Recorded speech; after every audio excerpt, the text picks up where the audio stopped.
question que les journalistes viennent pour cette situation. Je tiens d'abord à vous remercier et en plus vraiment remercier le chef de l'État de nous avoir reçus malgré son calendrier et ses charges, de nous avoir reçus et d'avoir partagé avec lui un repas. Il en a profité, le président de la République en a profité pour nous dire certaines réalisations qu'il tenait à l'égard du corps judiciaire. D'abord, il a parlé du matériel roulant. Je suis convaincu que nos revendications ont été portées à sa connaissance, puisque nous avions, au cours d'une assemblée générale, déterminé que nous allions en grève, parce que ça fait plus de 10 ans, pour ne pas dire peut-être 12 ans, que nous sommes sans véhicules, sans matériel roulant. Surtout concernant les magistrats de l'ordre judiciaire et l'ordre administratif. 13 ans que les magistrats sont sans véhicule de fonction. Pour ceux qui méritent de les avoir, bien sûr. Pour les hauts magistrats de la Cour de cassation, pour les chefs de juridiction et aussi pour les chefs de greffe dans différentes juridictions. Nous nous sommes plaints et je pense que nous avons tellement pensé très haut que le président a été au courant de cette situation. Alors il nous a promis le matériel roulant. Il nous a aussi promis la possibilité de faire les immeubles de pour la haute cour, la Cour de cassation, le Conseil d'État et la Cour des comptes. En plus, je pense que ces 2 points ont été prononcés pour le futur dans la réalisation du programme du chef de l'État. Je veux bien croire que ce que le président dit, il le fait, et ce qu'il fait, il le dit. Et par conséquent, nous sommes sereins, nous attendons. Parce que, contrairement à beaucoup de personnes, moi, je ne crois pas dans le cadre de la foi.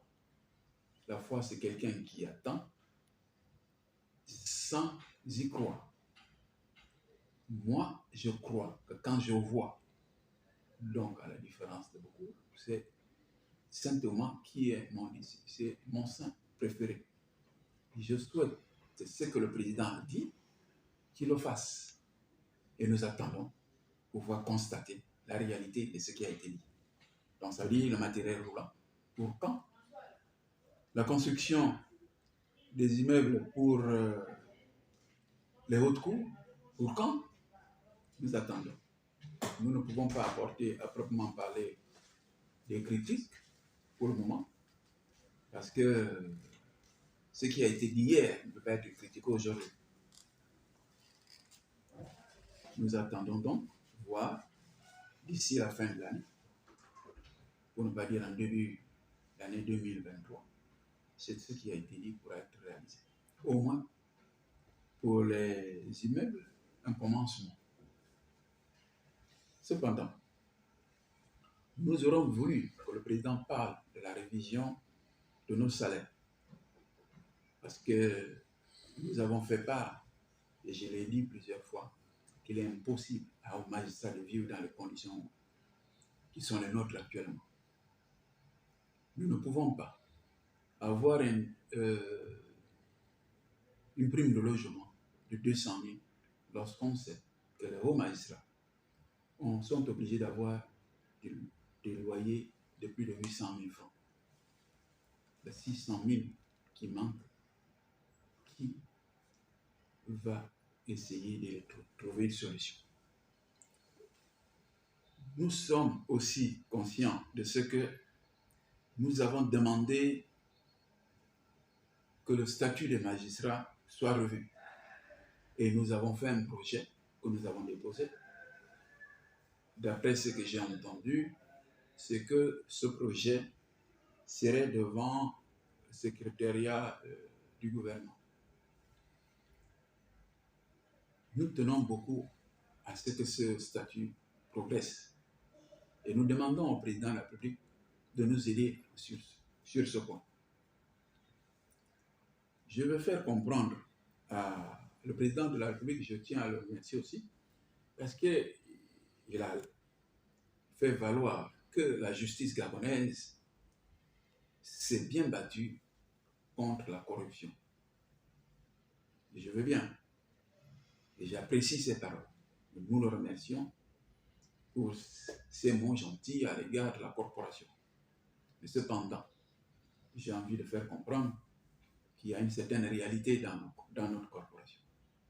Il ne faut pas qu'on puisse dire que nous luttons contre la corruption, alors qu'à l'intérieur de notre corporation, il existe malheureusement ce mal.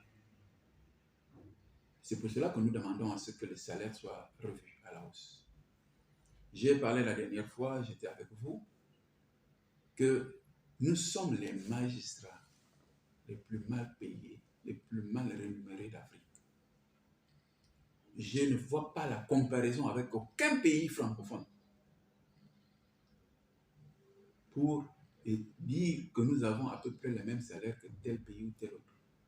Pire, certains pays, considérés comme les plus pauvres du monde, pays africains bien sûr, considérés comme les plus pauvres du monde, ont des salaires plus importants que les nôtres.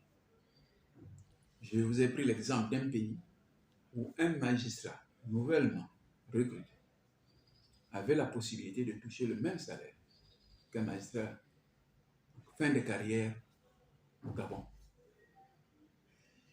C'est des situations où on se pose la question, qu'est-ce qu'on veut? Les autres font tout pour mettre le magistrat à l'abri de besoin, mais les nôtres nous mettent dans une situation difficile. On ne peut pas être indépendant lorsqu'on ne peut pas manger, ou on ne peut pas se nourrir, on ne peut pas se vêtir normalement. L'indépendance de la magistrature est notre cheval de bataille. Par l'indépendance, nous avons la possibilité d'être de vrais magistrats et d'être le socle de la démocratie gabonaise. Le président de la République l'a dit qu'il ne peut pas avoir une vraie démocratie sans une vraie justice. Mais la question qui est posée est de savoir, est-ce que vraiment nous avons une vraie justice? Ce n'est pas à nous de répondre, mais la population répondra par rapport à la question. Et je suis convaincu que cette situation touche tout le monde. La justice n'appartient pas à un clan, à une secte, mais la justice est une justice républicaine. Elle touche le plus grand nombre. Et il ne faut pas dire tout le peuple. En justice, nul n'est au-dessus de la loi. Et nul ne peut faire des choses qui sont réprimables et laissées en liberté.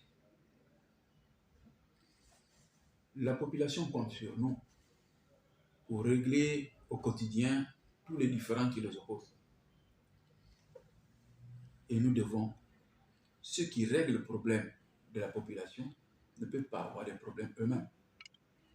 Des problèmes d'existence, des problèmes de locomotion, même simplement le matériel de travail. Je peux vous dire que nous sommes à la Cour de cassation, j'ai la chance d'être magistrat de la Cour de cassation, nous n'avons pas d'Internet. Comment peut-on travailler à nos jours sans Internet? Cela devrait couler de source que normalement, lorsque nous faisons des recherches, l'Internet est nécessaire. C'est dans l'Internet que nous avons la possibilité d'avoir la jurisprudence, de faire du droit comparé et de voir des solutions qui vont avec les contentieux que nous avons. Donc, nous remercions, nous n'allons pas critiquer la décision du président du Conseil supérieur de la magistrature. Bien au contraire, nous le félicitons, nous le remercions pour lui dire que demain nous voudrions que ce qu'il nous a promis, nous puissions le voir de nos yeux. Ce qu'il nous a promis, nous pouvons le sentir, nous pouvons vraiment dire que ce que le président dit, il le fait. Et ce qu'il fait, il le dit. Voilà réellement ce que je veux dire. Je crois que cette Assemblée générale, vraiment, va apporter, disons, les solutions, apporter plutôt les questionnements sur notre cahier de charges. Vous savez, nous avons fait un cahier de charges et là-dedans, nous avons demandé que certaines questions, certaines situations soient résolues. Et lorsque nous allons partir, nous allons avoir une assemblée générale, la corporation décidera. Ce n'est pas le président du syndicat qui décide, c'est l'assemblée générale qui est au-dessus du président qui décide. Je ne suis que l'exécutant de ce qui a été décidé. S'il décide qu'il y a une grève, forcément il y aura une grève. Et s'il décide qu'il n'y en aura pas, il n'y en aura pas. Mais je souhaite ne pas avoir de grève. Je souhaite que l'exécutif puisse aller au-devant de nos demandes, puisse déjà prévoir. Ils disent, on dit familièrement que gouverner, c'est prévoir. Alors, ils doivent savoir qu'un pouvoir, le pouvoir judiciaire, n'est pas au niveau de sa considération. Le pouvoir judiciaire doit être comme les autres pouvoirs. J'ai pris des exemples dans les autres pays pour démontrer que le pouvoir judiciaire avait une certaine importance.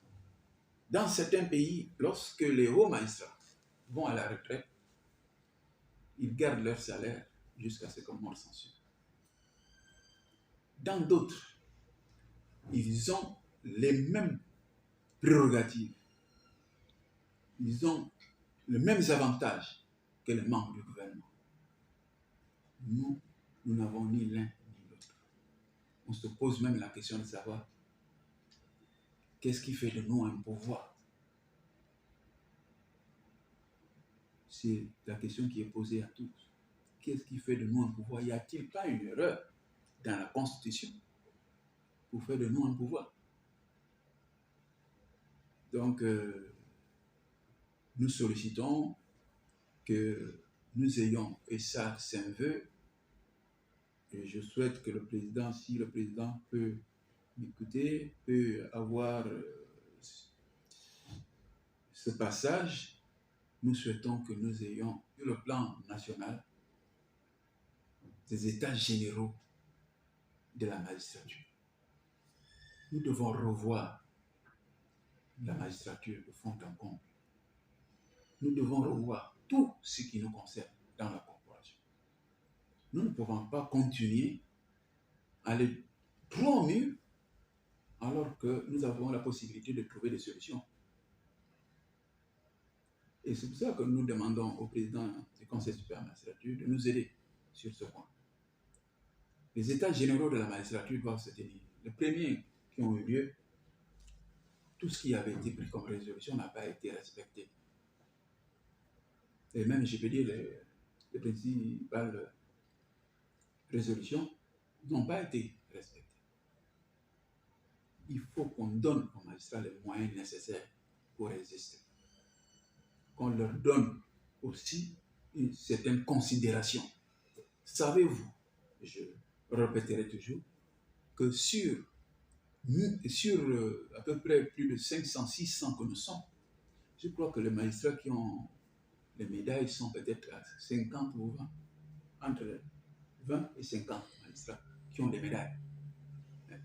Nos premiers présidents, beaucoup de nos premiers présidents, beaucoup de chefs de cour, beaucoup de présidents des tribunaux n'ont pas de médaille. C'est-à-dire que l'État n'a aucune considération pour eux. Pourquoi peut-on tout un pouvoir les garder sans une considération de la République. La médaille représente quand même une considération. Nous avons toujours nos toges vierges, sans rien dessus. Dans une juridiction, vous allez trouver un, deux qui ont des médailles. Et le pire, c'est que vous allez avoir les premiers présidents de cour, des hautes cours, qui n'ont pas de médaille. On ne peut pas être premier président d'une haute cour sans médaille, c'est pas possible. C'est pas vrai. Donc, c'est tout cela que nous posons comme problème. C'est des situations qu'on peut résoudre facilement. Lorsque le président, nous prenons un exemple, lorsqu'il est à la rentrée judiciaire, il est tout à fait possible de permettre au président du Conseil supérieur de la magistrature et certaines hautes personnalités de remettre des médailles à des magistrats avant la rentrée même. C'est une possibilité. Mais il faudrait qu'on nous donne des magistrats des médailles à part. Il ne faut pas confondre la politique avec la magistrature. Parce que lorsqu'on nous range tous au niveau du bord de mer, ça a une autre considération. Et souvent, les magistrats qui sont médaillés, c'est les magistrats qui ont des contacts politiques. Or, tout le monde n'a pas ce contact. Il faut qu'on ait de la considération pour les magistrats. On ne peut pas être un magistrat président du tribunal, être un magistrat de cour d'appel, un pire au niveau de haute cour de cassation, sans que quelqu'un ait quand même l'honneur d'être magnifié par l'État. Donc, c'est un peu quelques exemples. Je suis convaincu, comme vous le dites, que l'Assemblée générale que nous allons tenir forcément en début d'année va essayer de répertorier tous ces problèmes. Et l'Assemblée générale décidera si oui ou non nous allons continuer dans le même climat, parce que je suis convaincu que ça fait déjà plus d'un an, ce n'est pas 2 ans, que nous avons travaillé sans grève. Nous avons fait sûrement des revendications qui n'ont pas amené des grèves. Mais cette fois-ci, je pense que concernant les salaires et le statut, sans compter les moyens roulants, si cela ne se fait pas d'ici peu, nous demanderons à l'Assemblée générale d'apprécier. Et s'ils décident d'aller à la grève, nous sommes les simples serviteurs. Je ne suis qu'un porte-parole. Et à ce niveau, je vais porter la parole pour dire que tout s'arrête jusqu'à ce qu'on nous donne ce que nous voulons. Mérite que la justice qu'elle a. Il faut qu'elle le sache. Pourquoi? Parce que lorsque nous crions, personne ne relève nos cris. Lorsque j'ai moi-même dit ici qu'il y avait la corruption dans notre corporation, beaucoup m'ont combattu, mais la réalité les a rattrapés. Il faut qu'on sache une chose, la justice est liée à la politique. Il ne faut pas croire qu'il y a une forme de cloison entre nous et la politique, ce n'est pas possible.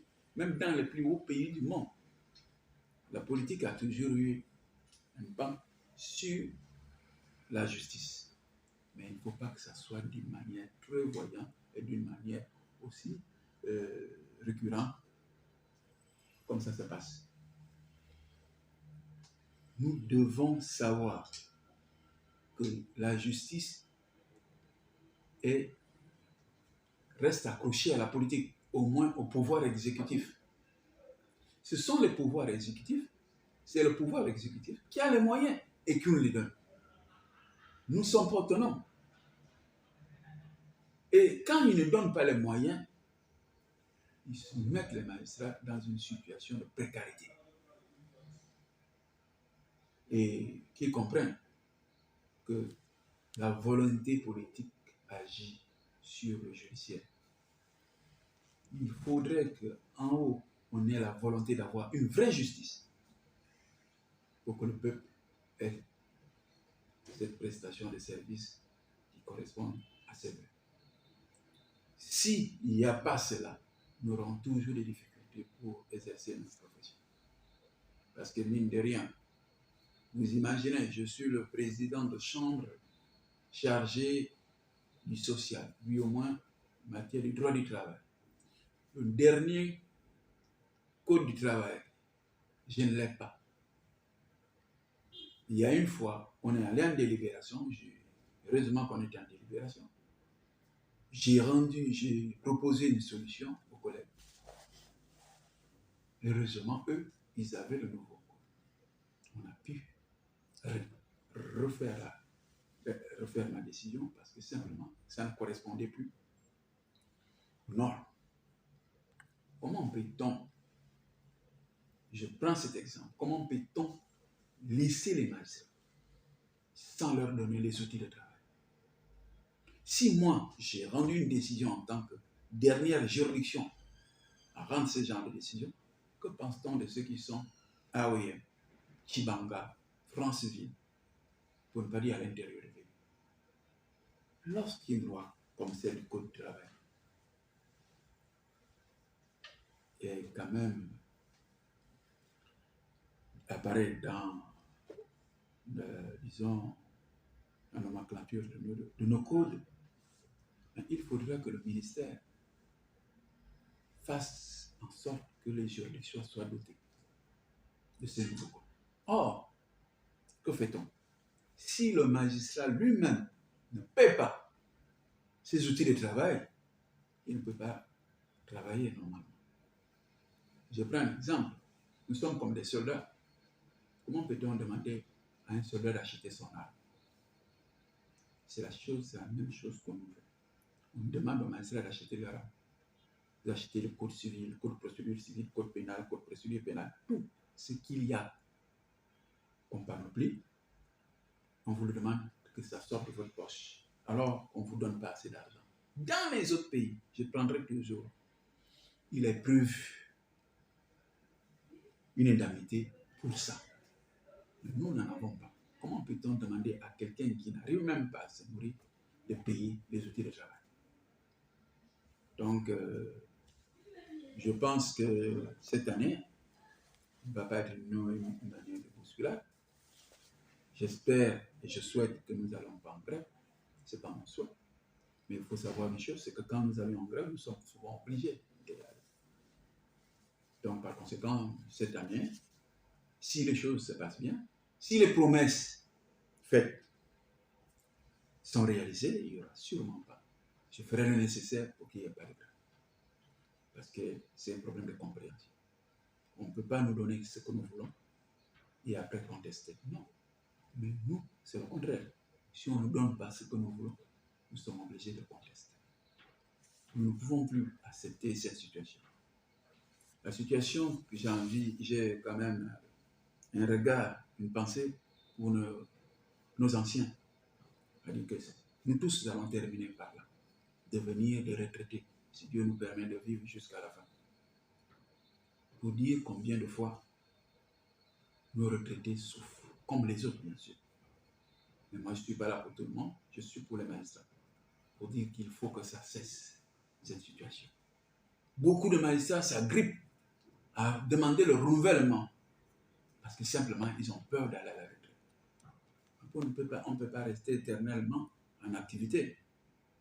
Il faut qu'un jour nous partions en grève, mais on ne peut pas, plutôt nous partions à la retraite. Mais on ne peut pas aller à la retraite pour aller mourir. Je vous le jure, lorsque les collègues vont à la retraite, 2 mois, 3 mois après, nous voyons dans les couloirs en train de solliciter notre aide pour le courant, d'autres pour la nourriture, d'autres pour ceci. C'est pas sérieux. Un haut magistrat ne peut pas se mettre à ce niveau parce que simplement, d'abord, il y a une chose, la pension, elle vient en retard. Beaucoup meurent même avant de la toucher. Alors, il faut avoir de la considération pour les magistrats, non seulement quand ils sont en activité, mais aussi lorsqu'ils sont retraités. On ne peut pas se mettre garde à vous devant un haut magistrat et lorsqu'il est maintenant retraité, tout le monde le rejette.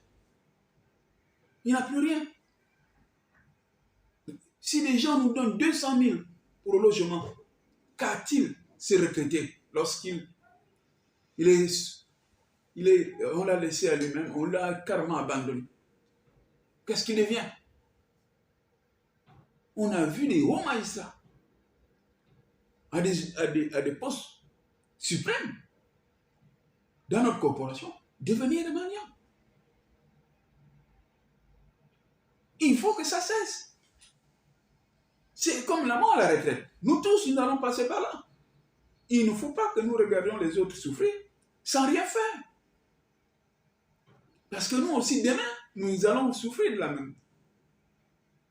Il faut que l'État voie. Parce que mine de rien, les autres pouvoirs, quand ils vont à la retraite, c'est pas la même chose.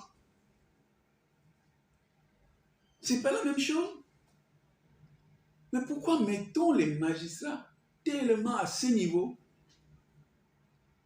Manque de considération, je dis bien manque de considération. Les véhicules, on vous les donne comme si c'était une forme de monde. 13 ans, parfois plus, vous n'avez pas de véhicule. Alors que les autres, il faut voir la famille des 151 et suivants. Ils ont des véhicules presque chaque année. Parce que quoi? Au Gabon, lorsqu'on touche à la politique et à l'argent, on a des avantages. Mais lorsque nous ne sommes pas dans une situation pareille, nous sommes obligatoirement des personnes qui sont obligées de tendre la main. La justice ne doit pas tendre la main à l'exécutif. Dès lors que la justice, notre justice, va tendre la main à l'exécutif, elle ne sera jamais indépendante. Est-ce qu'ils voudront un jour que nous baissions cette main et nous remettre les choses sans qu'on ait besoin de commander? C'est ça que nous demandons. Rendre la justice de manière équitable, mais aussi rendre les justiciers. Vous ne pourrez pas avoir une vraie justice. Lorsque je ne sais pas ce que va manger, ce que j'ai réservé pour mes enfants dans 3 jours, 15 jours, 5 jours, je ne m'occupe plus des dossiers. Or, juger est compliqué. Juger, il faut être concentré. Mais comment peut-on être concentré quand on a faim? C'est pour ça que je demande qu'il faut que les états généraux de la magistrature se tiennent. Et les vrais états généraux, pas pour venir faire semblant. Les vrais états généraux doivent se tenir. Ce pays-là est le nôtre à nous tous. Il ne faut pas que des gens se mettent quelque part où on voit sortir des milliards et d'autres sont là affamés à attendre que les quelques miettes qui vont tomber leur se viennent. Non, c'est pas ça. La justice doit être assise. La justice doit être assise au même niveau que les autres pouvoirs. Nous devons être à la même table. Mais nous, on est assis par terre et les autres sont sur la table. Il faut que ça cesse. C'est pour cela que c'est même des pleurs en quelque sorte, parce que mine de rien, nous allons partir bientôt. Moi, je vais bientôt à la retraite. Et je pense même que c'est même pas une qualité. C'est même pas une qualité ou quelque chose de valorisant d'être président du Sénégal. Parce que forcément, vous recevez des coups. Vous recevez des coups. Vous n'avez pas de possibilité d'avancer. Parce que j'ai eu la chance d'être président de chambre avant que je ne sois président du syndicat. Vous voyez bien, rien ne m'est remis d'une manière pour reconnaître quand même le travail que je fais. On a comme l'impression que le président du syndicat a une forme de position. Non, je ne me permets pas de parler politique en tant que tel. Je veux simplement que notre corporation vive dans un Gabon nouveau, dans un Gabon qui reconnaît le magistrat et qui le met à sa place. Non pas des magistrats qui sont là, derrière les politiques, à attendre que quelque chose tombe. Non. Le premier président de la Cour de cassation, le premier président du Conseil d'État, le premier président de la Cour des comptes doivent être autonomes. Doivent avoir un budget qui est là. Ils n'ont pas courir après l'exécutif pour avoir quoi que ce soit. Vous pouvez savoir une chose, c'est que lorsqu'on nous soumet à des budgets, c'est 10%, ce n'est pas un quart du budget qui est exécuté en réalité. Le reste, on ne sait pas d'où ça va. Il faut avoir des connivences internes au niveau du budget ou je ne sais où pour que vous ayez la possibilité de pouvoir vivre. Parce qu'en réalité, la Cour de cassation, nous parlons de véhicules. Les véhicules qui vont arriver. Madame le garde des Sceaux m'a fait part de ce que ces véhicules ne seront distribués que devant les juridictions du fond. Les juridictions du fond, c'est quoi? C'est le tribunal et la Cour d'appel. Que fait-on de hautes juridictions? Et il y a quelque chose de bizarre chez nous, c'est que madame le juge, plutôt le ministère de la Justice ne gère pas les hautes cours. Mais le ministère de la Justice gère les hautes cours quand il s'agit d'aller en Conseil supérieur à la magistrature. Il y a quelque chose qui ne va pas entre les deux. Vous gérez tout ou vous gérez la moitié. Donc il faut qu'on sache exactement. Voilà pourquoi nous sommes dans une situation où en réalité, on ne devait pas se plaindre des moyens du matériel roulant dans les hautes cours. Parce qu'avec l'autonomie réelle qu'aurait dû avoir la Cour de cassation, elle aurait dû acheter ces véhicules. C'est le président de chambre. Mais ils n'en ont pas. Vous savez, ce qui est bon avec le Gabon, c'est comme un film. La réalité est parfois une fiction, ou la fiction est parfois une réalité. Merci.